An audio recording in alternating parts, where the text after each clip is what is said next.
Your Excellency, we are talking about tourism, the growing tourism and prospect of growing tourism between India and Dominican Republic. Now it brings me to the question of having, Dominican Republic and India having some cultural contacts, cultural links, exchanges, some spiritual ones also like yoga or something else. What about We that? are getting 3 and 4, 5 groups every year to India, big groups from my country. They're going to Kumbh Mela. We've had a big group now for Kumbh Mela. We have a lot of yoga groups. We have a lot of people that are followers of the late Sai Baba who still go to Puttapati. And I think Sai Baba Puttapati. And the Puttapati. And they have also opened a couple of yoga, Ayurvedic centers in Dominican Republic, some spiritual wellness center. And there's every day a bigger awareness of India in the world and in my country. Before, India in my country was only Gandhi and Tagore. Yeah. Nobody knew anything else about India, just Tagore and Gandhi. Yeah. Now they talk about Bollywood, they talk about Shah Rukh Khan, they Great. talk about Indian food, they talk about yoga, they talk about Ganesh, they talk about things that when I arrived in India 9.5 years ago were completely unknown. I don't know if the fact that we have an embassy, that the fact that more people are traveling to India, that there is more knowledge about India in the media. But there is a bigger interest. I go to Dominican Republic and people ask me about places like Pune, like Sikkim, like Assam, like, before people only knew Agra, Jaipur, Delhi. Now they're asking me, what about Kerala? What about Andaman Islands? There's more awareness of the whole of India that before you did not have. There is a desire to taste Indian food in my country. There is a problem with Indian food because it's too spicy, and we don't not used to spicy. But people that have lived in the UK or have lived in the US, they are familiar with chicken tikka, they're familiar with butter chicken, and they want to have that option in Dominican Republic. And some hotels that cater to British tourists are specifically looking for chefs from India. Okay, with this growing bonhomie between Dominican Republic and India and discovering each other, how India and Dominican Republic cooperate in the UN, WTO, SICA, etc. Well, India is an observer of SICA, which is the Central American Integration Agency, and we've had India SICA summits, and where India has participated recently in Guatemala, and where all SICA countries have participated in India some years ago. I think that India is looking at SICA as a block of countries. Some of the SICA countries are very small, are not of an interest for trading for India. But once you look at SICA countries as a group, then you have a bigger number, and it becomes more interesting for the Indian companies to do trade with. In the UN, we've always, since we established relationship with India more than 15 years ago, we've had a very good cooperation in terms of exchanges of votes, not only in Geneva and New York, but in other agencies. We're always cooperating or exchanging votes between each other. In the WTO also, for South-South cooperation. WTO, and we have always cooperated with India, and India has cooperated with us, so it's a mutual thing. Okay. Which is what bilateral relations is all about, reciprocity sometimes. Okay, so we'll take a short break here and we'll be back in a short while. Welcome to Diplomacy India's special program, Ambassador Speaks. And today we have with us Hans Denenberg Castellanos, His Excellency the Ambassador of Dominican Republic, who happens to be the Dean of Diplomatic Corps in India also. Mr. Ambassador, welcome to our program. Thank you for inviting me and having me. Thank you. So first thing we'd like to know from you that since you have been the longest serving ambassador of Dominican Republic in India and you are the first one also, what has been your experience in shaping the bilateral relations as it stands today between Dominican Republic and India? Well, the Dominican Republic opened its mission 9.5 years ago. Our expectations were mainly to attract call centers from India to Dominican Republic to manage the Hispanic market of those American companies hiring Indian call centers. We have managed to have more than 10 Indian call centers establish themselves in Dominican Republic, giving employment to a lot of Dominicans that are coming back from abroad or being deported from the US after 9/11. the bilateral relations have been growing significantly in numbers of trade as well as of high-level visits, and of a lot of Indian pharmaceuticals are entering Dominican Republic, which has helped lower the cost of pharmaceuticals in the country for the the masses of the country. A lot of textiles is also being bought. Dominican Republic is strategically located in the Caribbean. We are part of the DER CAFTA, which is the Central American Free Trade Agreement.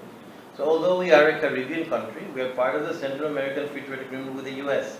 This gives us a very unique position for any Indian company to establish themselves in Dominican Republic, because we are part of the Caribbean and we are part of CARIFORUM. So you are able to look into the Caribbean market from us. At the same time, you can look into the Central American market. And we have free trade agreement with the US, so a lot of products that are assembled in Dominican Republic are entering the United States free of taxes. Indian companies have looked at the Dominican Republic for its strategic location. We are in the Caribbean. I say we're in the belly button of the Americas. We're right in the middle between North America and South America, in the Caribbean, next to Cuba. We are the second largest island in the Caribbean next to Cuba, after Cuba. The relations between India and Dominican Republic have grown significantly. Our head of state came in early 2012.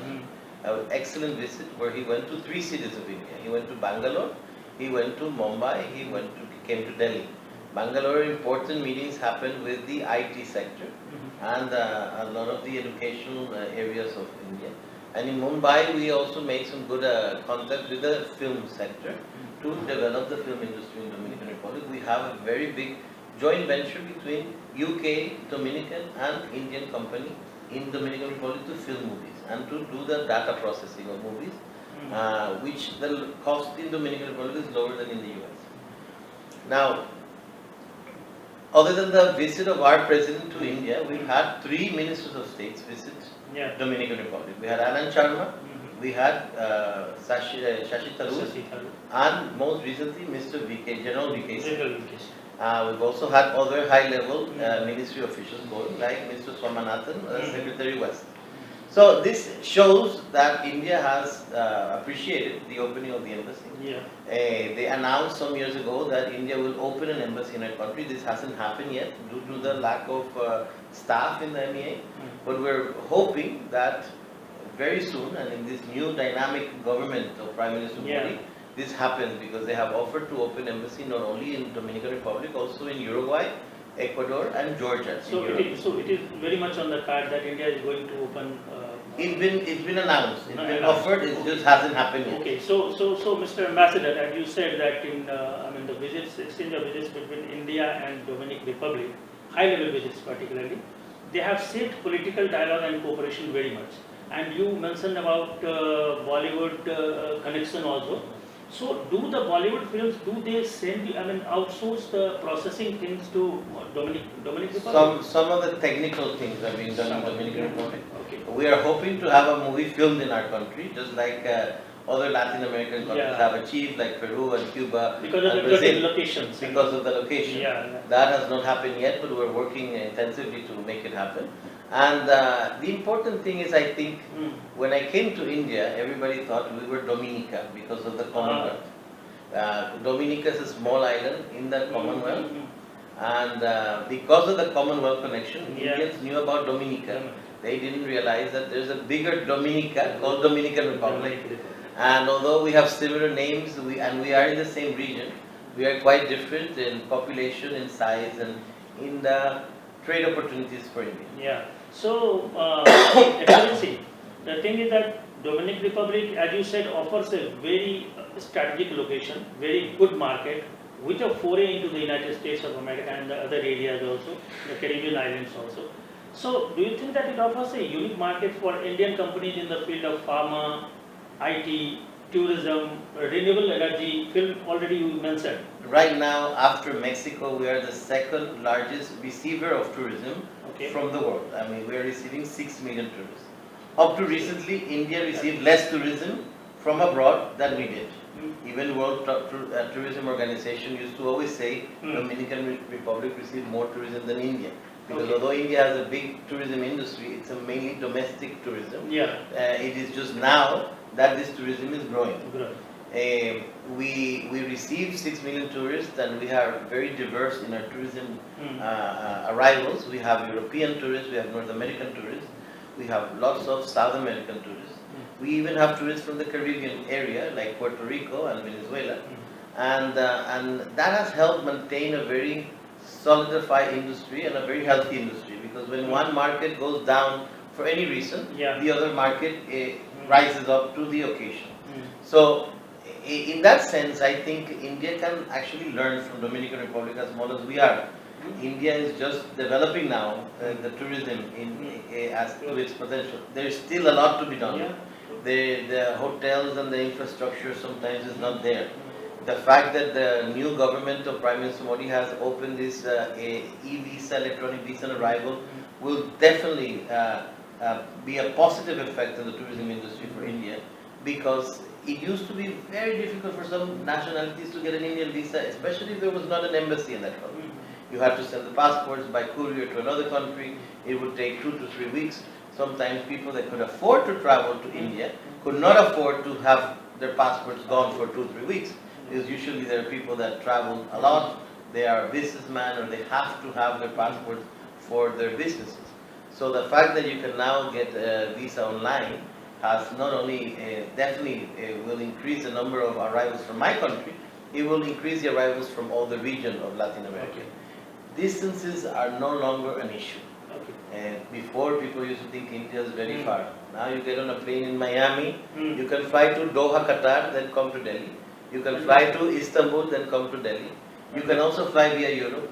You can even fly non-stop from New York, from Toronto, and from other parts So of the world. connectivity is no longer considered to Connectivity be a is not problem an now. issue, the distance is not an The issue. perception of distance is also The gone. perception. Now, from Yeah. India to Dominican Republic, Yeah. we are getting tourists, not in the numbers that we would like to, but always there is a connection with North America. Yeah. People that fly to North America to visit their families, to visit their relatives, they will add the Caribbean to their USA or Canada visit. So this is something we're trying to increase, we're trying to develop, that people that maybe cannot travel to the US to visit their families meet in the Dominican Republic. So, okay, we'll take a short break here and we'll be back in a while.